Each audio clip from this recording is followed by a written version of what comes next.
हर हर महादेव दोस्तों, सनातन वर्ल्ड में आपका स्वागत है। आज हम द नागा स्टोरीज़ की श्रृंखला को आगे बढ़ाते हुए इसके अध्याय 12 का श्रवण करेंगे।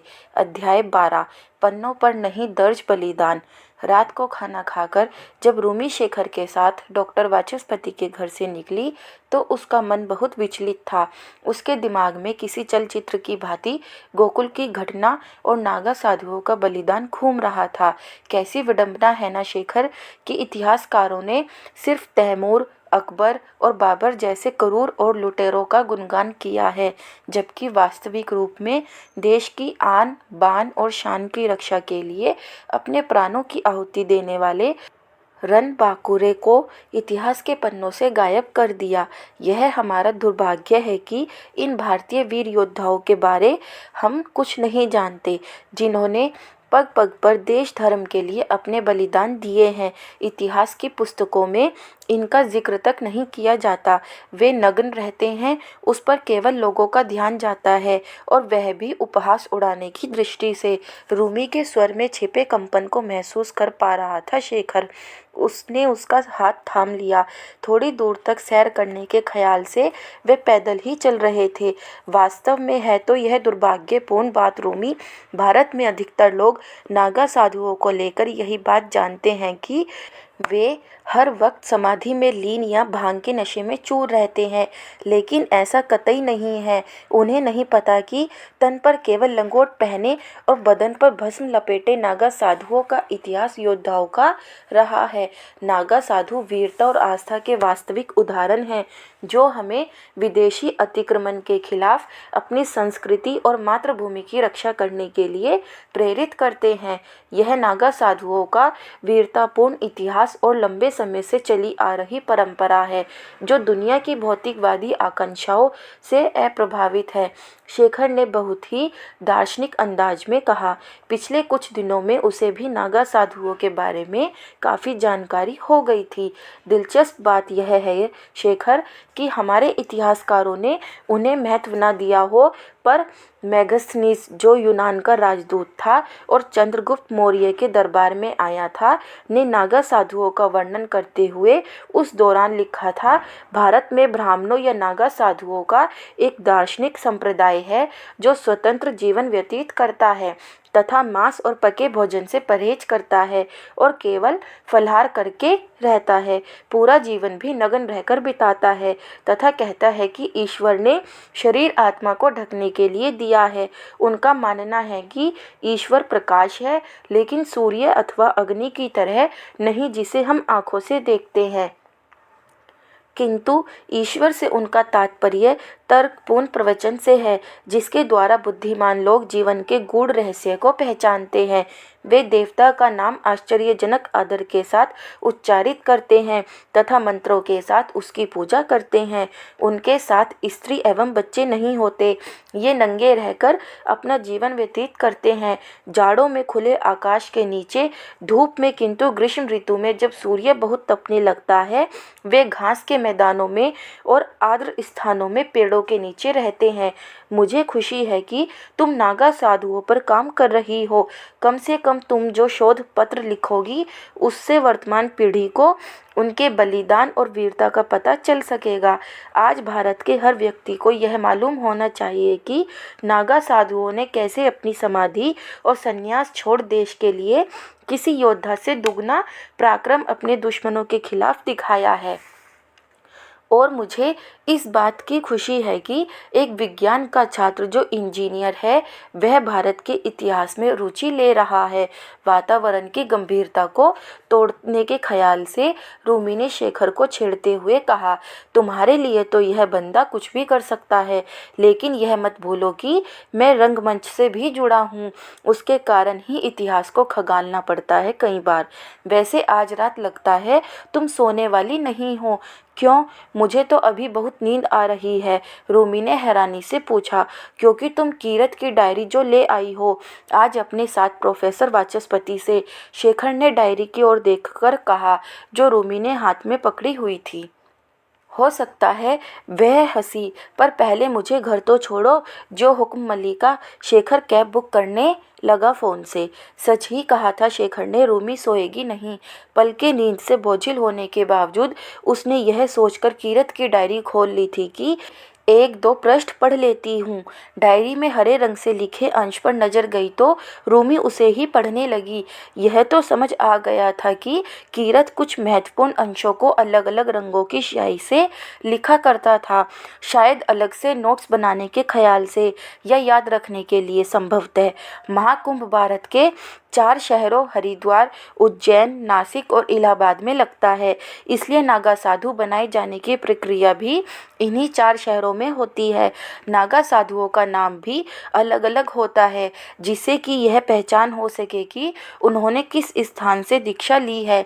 जैसे कि प्रयागराज के महाकुंभ में दीक्षा लेने वालों को नागा, उज्जैन में दीक्षा लेने वालों को खूनी नागा, हरिद्वार में दीक्षा लेने वालों को बर्फानी व नासिक में दीक्षा लेने वालों को खिचड़ी नागा के नाम से जाना जाता है। इन्हीं नागा सन्यासियों पर होता है धर्म ध्वज की रक्षा का भार। हर अखाड़े में एक कोतवाल होता है। ये कोतवाल नागा साधुओं और अखाड़ों के बीच की कड़ी का काम करता है। दीक्षा पूरी होने के बाद जब साधु अखाड़ा छोड़कर साधना करने जंगल या कंदराओं में चले जाते हैं तो ये कोतवाल उन्हें अखाड़ों की सूचनाएं पहुंचाते हैं। सिंहस्थ, कुंभ और अर्ध कुंभ जैसे महापर्वों में ये लोग कोतवाल की सूचना पर पहुंचते हैं। वर्तमान में नए नागा साधुओं को कुंभ में ही नागा साधु बनने की दीक्षा दी जाती है। 13 अखाड़ों में से केवल शैव अखाड़ों में ही नागा साधु बनने की दीक्षा दी जाती है। इनमें जूना अखाड़े में सबसे अधिक नागा साधु बनते हैं। कुंभ मेले के दौरान नागा साधु ही सबसे पहले शाही स्नान करते हैं। इनके बाद ही कोई अन्य शाही स्नान के लिए पवित्र नदी में प्रवेश कर सकता है। डायरी में कुछ गुलाबी रंग के पृष्ठ थे, शायद अलग से चिपकाए गए थे। पहले पन्ने पर शीर्षक लिखा था, मेरे अनुभव। रूमी समझ गई कि इसमें नागा साधुओं से हुई मुलाकात का विवरण लिखा होगा। इलाहाबाद में हुए कुंभ के दौरान जो घटा उसी को कीरत ने बहुत लियात्मक ढंग से लिपिबद्ध किया था। वह बहुत ध्यान से एक एक शब्द को पढ़ने लगी। संगम नगरी पर छाया कुहासा छट चुका है।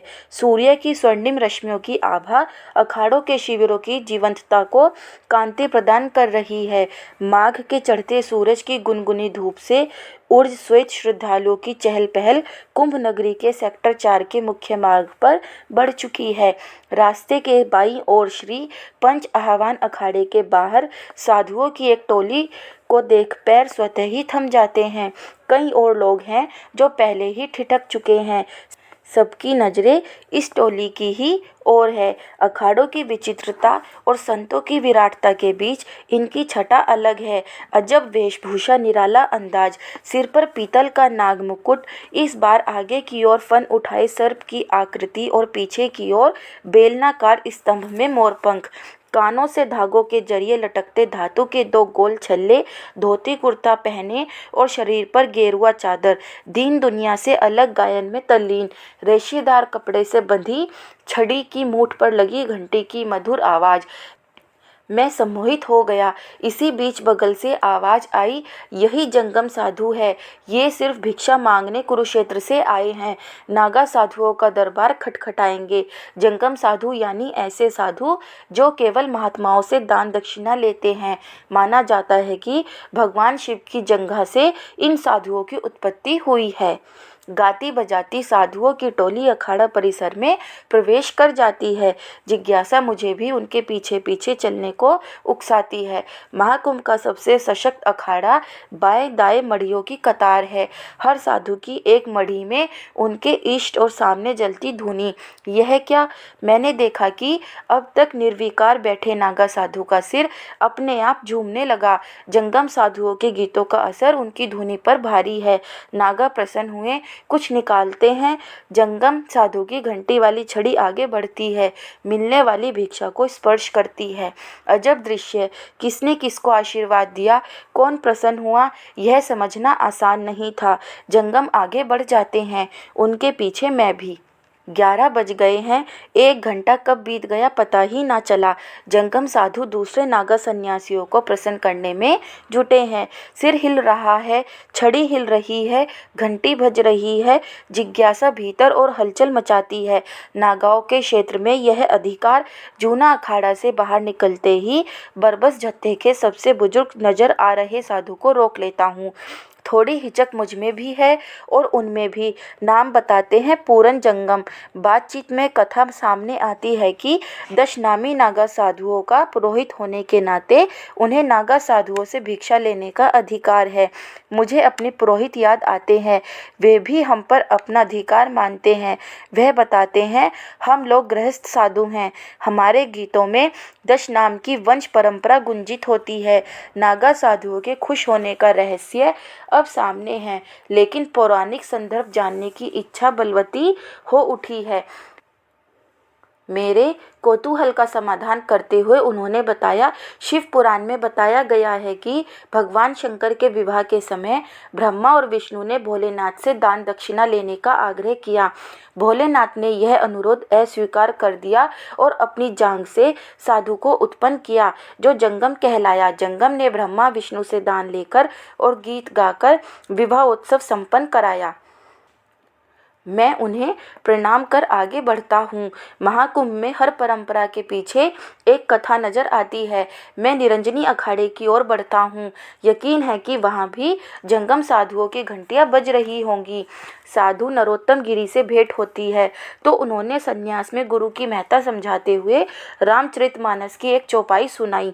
गुरु गृह पढ़न गए रघुराई, अल्पकाल सब विद्या पाई। उस समय भी राजा रामचंद्र जी ने माता पिता का त्याग करके गुरु के पास 5-6 बरस व्यतीत किए थे और भगवान कृष्ण जी ने भी गुरु जी के यहाँ रहकर सुदामा के साथ शिक्षा ग्रहण की थी।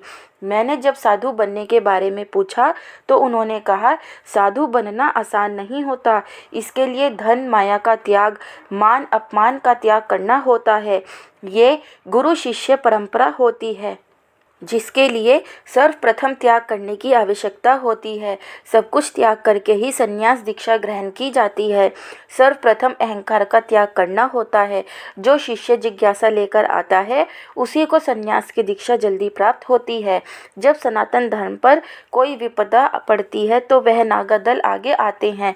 रुद्राक्ष हमारा श्रृंगार है, वही रुद्राक्ष हमारा देवता है जो हमारे भोलेनाथ का श्रृंगार है। पढ़ते पढ़ते रूमी को नींद आ गई, लेकिन सपने में भी वह चिमटा पकड़े नागा साधुओं को देखती रही। सुबह जब नींद खुली तो 9 बज चुके थे। माँ नाराजगी से बड़बड़ा रही थी। यह भी क्या बात हुई कि ना सोने जागने का टाइम है और ना ही खाने पीने का। जल्दी से शादी करो और फिर जो मन आए करना। शेखर संभाले तुझे, मुझसे नहीं उठाए जाते तेरे नाज नखरे। पता नहीं कहाँ कहाँ बैग लटकाए घूमती रहती है। उस निर्जन में उन साधुओं के बीच तुझे कुछ हो जाता तो हम क्या करते। पता नहीं कैसे विषय पर शोध कर रही है। बस बहुत हुई पढ़ाई, अब घर बसाओ। ओह माँ, फिर शुरू हो गई आप। मेरी विदाई पर आप ही सबसे ज़्यादा रोएंगी, रूमी माँ से लिपटते हुए बोली। माँ बेटी का रोज का ड्रामा खत्म हो गया तो जरा नाश्ता देने का कष्ट करे। मिसिस कीर्ति दवे जब भी पापा माँ को छेड़ते थे उन्हें ऐसे ही बुलाते थे। आप तो छुट्टी लेकर बैठी हैं आज, पर मैं ऑफिस के लिए लेट हो जाऊंगा, मनोहर दवे ने मुस्कुराते हुए कहा। और बेटा कैसा चल रहा है तुम्हारा शोध? खूब मेहनत कर और नाम कमा। जी पापा, प्रोफेसर वाचस्पति ने रोजलीना और प्रोफेसर देशमुख से मिलवाया है। बहुत कुछ जानने को मिल रहा है और फिर कीरत की डायरी तो आई ओपनर है। मुझे काम खत्म कर डायरी को उज्जैन जाकर लौटाना भी है। कितने विश्वास से उसने यह डायरी मुझे दी है। मेरा भी फर्ज है कि मैं उसे सुरक्षित हाथों में लौटा दूं। बिल्कुल लौटानी चाहिए, आखिर यह कीरत की अमानत है। चली जाना उज्जैन, बाकी बातें नाश्ते पर कर लेना। आपकी ही शह पर इसकी मनमानी बढ़ती जा रही है, माँ ने नाश्ता परोसते हुए कहा। तो रूमी और पापा चुपचाप नाश्ता करने लगे। दोस्तों, अगर आपको यह वीडियो अच्छी लगी हो तो प्लीज़ वीडियो को लाइक और शेयर करें और चैनल को सब्सक्राइब करें और कमेंट में हर हर महादेव लिखना ना भूलें। हर हर महादेव।